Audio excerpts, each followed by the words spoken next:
दोस्तों, जैसा कि हम सभी ने देखा, अभी रिसेंटली हमारे प्यारे से वी की एक इंटरव्यू आई है सिम इन्वेस्ट के साथ। मिलिट्री में जाने के बाद से अब जाकर आर्मीज को वी की एक अमेजिंग इंटरव्यू देखने को मिली है। इस इंटरव्यू को उन्होंने मिलिट्री में जाने से पहले ही शूट कर लिया था, पर आर्मीज के लिए तो यही बहुत है। तो बिना किसी देरी किए चलिए जानते हैं कि इस इंटरव्यू में वी ने क्या क्या बताया है। और ये जो इंटरव्यू थी ये इंडोनेशियन लैंग्वेज में थी। तो दोस्तों, वीडियो शुरू होती है और हमारे वी पहले खुद को इंट्रोड्यूस करते हैं कि मैं बीटीएस का मेंबर वी हूँ, आपसे मिलकर अच्छा लगा। और 1 2 3 के साथ वी से पहला सवाल पूछा जाता है, जो कि था, वी आपके लिए आपका सबसे वैल्यूएबल टैलेंट कौन सा है। तो इसका जवाब देते हुए हमारे वी कहते हैं, मुझे लगता है कि जो मेरी सबसे प्रीशियस टैलेंट है वो ये है कि मैं उन चीजों पे कभी भी अपने इंटरेस्ट को नहीं खोता हूँ जो चीज मुझे एक बार भी पसंद आ जाता है, फिर चाहे वो चीज कितनी भी पुरानी क्यों ना हो। मैं हमेशा ही उन चीजों के लिए बहुत ही ज्यादा क्यूरियस रहता हूँ जो भी मुझे पसंद आ जाता है।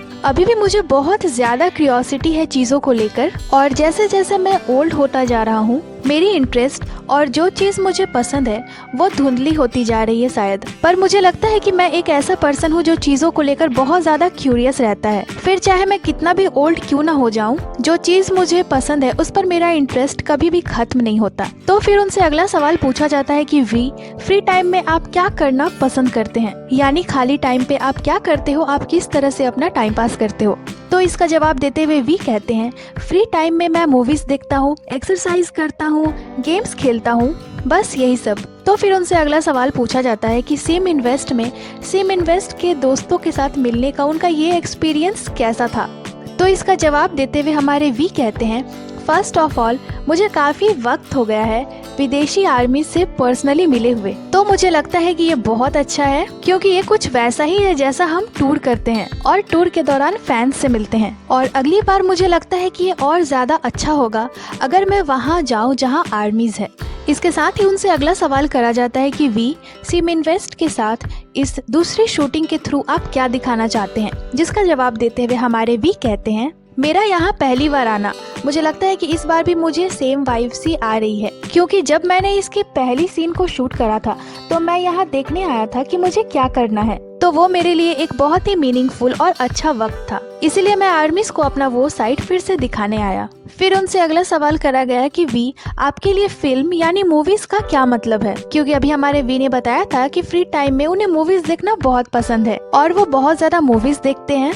तो इसका जवाब देते हुए हमारे वी कहते हैं, मुझे लगता है कि मूवीज की मेरे लिए बहुत ज्यादा अलग अलग मीनिंग्स रहती है। जैसे कि एक्शन मूवी मुझे बहुत ज्यादा अच्छी लगती है, तो अगर मैंने एक मूवी देखी और वो मुझे इतनी ज्यादा अच्छी लगती है कि अगले दिन भी मैं किसी एक्शन मूवी को ही देखता हूँ, फिर उसके अगले दिन भी किसी एक्शन मूवी को ही देखता हूँ। मैं अकेले मार्शल आर्ट्स की वीडियोस और शैडो बॉक्स की वीडियोस भी देखता हूँ, तो ये सभी मुझे काफी पसंद है। तो यहाँ उनसे पूछा जाता है कि वी जब आप जैकी चैन का नाम सुनते हैं तो आपके दिमाग में क्या आता है। तो इसका जवाब देते हुए हमारे वी कहते हैं, मुझे लगता है कि जैकी चैन एक ऐसे पर्सन है जिन्होंने हर देश में एक्शन का जो मीनिंग है उसे तोड़ा है और उससे भी ज्यादा बियॉन्ड काम करा है। वो बहुत ही ज्यादा अमेजिंग है। और वी यहाँ जैकी चैन के एक मूवी को भी मेंशन करते हैं जो कि थी ड्रंकन मास्टर। वो कहते हैं, मैं उन्हें उनकी इसी मूवी से जानता हूँ। जैकी चैन मेरे लिए एक ऐसे पर्सन है जिन्हें की मार्शल आर्ट्स बहुत अच्छे से आता है। फिर अगला सवाल उनके लिए था कि इस प्रोजेक्ट में जैकी चैन के साथ काम करते वक्त वी की क्या होप्स थे। तो वी कहते हैं, जब मैं पर्सनली जैकी चैन से मिला था तो मैं उस एटमॉस्फेयर को लेकर बहुत ज्यादा क्यूरियस था।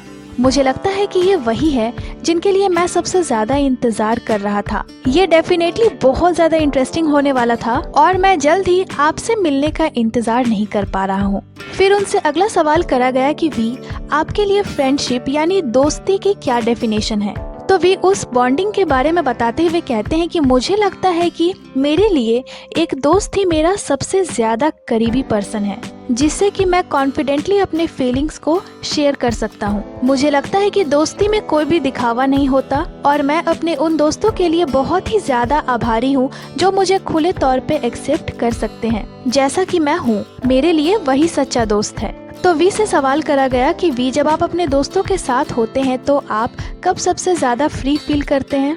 तो वी कहते हैं सबसे पहले तो मुझे ये फैक्ट सच में बहुत ज़्यादा पसंद है कि उस समय मैं अपना वास्तविकता दिखा सकता हूँ, जो भी मैं हूँ। क्योंकि जब आप स्टेज पे होते हो, शूट कर रहे होते हो, रिकॉर्डिंग्स कर रहे होते हो, तो जो उस वक्त होता है वो बीटीएस का मेंबर वी होता है, न कि किम तयोंग। तो काम के दौरान मुझे खुद को उस फिगर में फिट करना पड़ता है, पर जब मैं अपने फ्रेंड्स के साथ होता हूँ तो मैं खुद को आजाद महसूस करता हूँ। तब मैं वो होता हूँ जो मैं हूँ, और ये बहुत फन भरा होता है। तो हमारे वी से पूछा गया कि वी, क्या आपके पास कोई यादगार मेमोरीज हैं दोस्तों की जो आप यहाँ शेयर कर सके? तो वी कहते हैं मेरे लिए दोस्तों के साथ ट्रैवलिंग हमेशा एक गहरा इम्पैक्ट छोड़ता है, क्योंकि अगर आप दोस्तों के साथ घूमने जाते हैं तो आप सिर्फ खाते और बातें ही नहीं करते बल्कि नई मेमोरीज भी बनाते हैं। यही वो चीज है जो मेमोरीज को लंबे समय तक बनाए रखता है। तो यहाँ वी से सवाल पूछा जाता है कि वी, इतने बिजी शेड्यूल में आप अपने फ्रेंड्स को कैसे मेंटेन रखते हो? तो वी बताते हैं कि मैं अपने दोस्तों से साल में सिर्फ 1 या 2 बार ही मिल पाता था। उस दौरान मैं बहुत ज्यादा बिजी रहता था अपने टूर्स और फॉरेन शेड्यूल्स को लेकर। हाँ, पर मैं उनसे कॉल्स पे बातें करता था। तो मैं अगर इतने बिजी वक्त से गुजरा नहीं होता तो मेरे पास और ज्यादा फ्री टाइम होता, हम ज्यादा से ज्यादा मिल सकते, छुट्टियों पे जा सकते, खेल सकते। तो उनसे पूछा जाता है कि क्या आपको दोस्तों की याद आती है?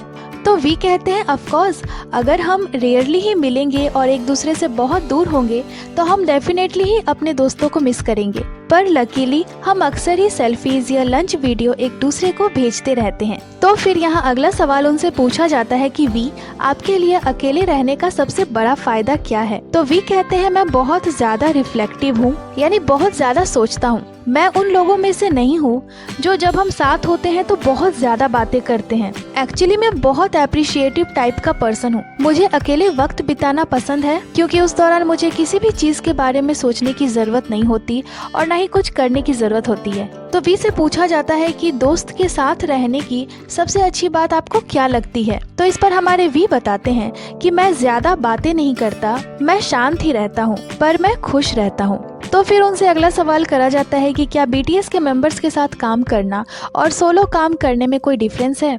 तो इसका जवाब देते हुए हमारे वी कहते हैं कि बीटीएस के साथ काम करने के दौरान मुझे वही करना होता था जो भी मुझे करने को बोला जाता था, पर सोलो एक्टिविटीज मुझे खुद ही डिसाइड करना पड़ता है। मुझे लगता है कि सोलो काम करना बहुत ज्यादा मुश्किल है तब जब आपने हमेशा से ग्रुप के साथ ही काम करा हो, क्योंकि इस दौरान मेरे पास मेरे मेंबर्स की तरह मजबूत कंधे नहीं हैं और बिना मेंबर्स के ये थोड़ा अकेलापन भरा भी होता है। तो फिर उनसे अगला सवाल पूछा जाता है कि वी, इतने सारे लोगों के सामने परफॉर्म करते समय आपको कैसा फील होता है? तो वी कहते हैं मुझे फील होता है कि मुझे हर पल को एंजॉय करने की जरूरत है, बजाय कि बाकी सारी चीजों को सोचने की। तो मैं यही करता हूँ। तो उनसे पूछा जाता है कि बिजी परफॉर्मेंस के बीच वी को कौन सी चीज शांत महसूस करवाती है?